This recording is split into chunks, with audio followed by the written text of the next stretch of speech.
हो सकता है महाराज। वेद में जो वेद का अर्थ लिखा है वो नहीं है। वेद की ऋचा प्रकट होकर के बताएगी कि मेरा अर्थ ये है और मेरी पूजा ऐसे की जाती है। ये बड़ी गूढ़ बातें हैं। तो महाराज रामचरितमानस को वही समझ सकता है जिस पर भगवान की कृपा है और पूर्व जन्म के संस्कार के कारण या इस जन्म की साधना के कारण जिसके अंदर थोड़ा सतोगुण जगा है। नहीं तो समझ में नहीं आएगा।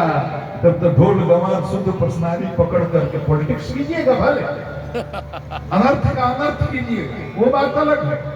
लेकिन तत्व क्या है वो चीज पकड़ में नहीं आएगी, वो आपने पकड़ के बाहर है, क्योंकि वो तमोगुण के लिए है ही नहीं, रजोगुण के लिए है ही नहीं।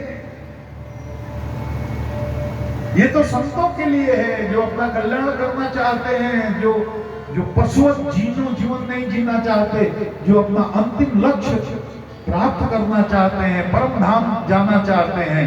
अपना जीवन सब उनके लिए लिखा गया, कोई शराबी जुआड़ी के लिए और नेता के लिए थोड़े लिखा गया है।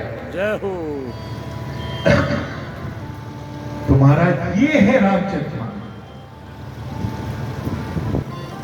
साक्षात भगवान का दर्शन करने के बाद, शंकर जी का दर्शन करने के बाद, दक्षिणा भगवान दर्शन करने के बाद, राम लक्ष्मण सीता जी का दर्शन करने के बाद, हनुमान जी का दर्शन करने के बाद, शिव जी की आज्ञा से सिद्धों की शंका के समाधान के लिए सोचिए चेतना के किस स्तर से रामचरितमानस ग्रंथ का प्रकाशन हुआ है। ये और एक बात और बड़ी गूढ़ कर देता हूं, जब कह ही रहा था, कल से सरल कथा करूं, सबसे समझ में आए।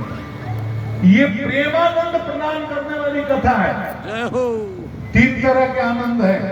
एक है विषयानंद, उसके बारे में नहीं बताऊंगा, हम सब जानते हैं। पत्नी का आनंद, पुत्र का आनंद, पतोह का आनंद, बेटा का आनंद, नाती का आनंद, धन का आनंद, कर का आनंद, कोटि का आनंद, रुपया का आनंद, पद का आनंद, प्रतिष्ठा का आनंद, जस का आनंद, बैंक बैलेंस का आनंद, हीरा मोती का आनंद, ये तो सब हम जानते हैं। शास्त्र कहते हैं ये अनित्य है, नश्वर है, कुछ साथ नहीं जाएगा। ये 4 दिन की चांदनी फिर अंधेरी रात है।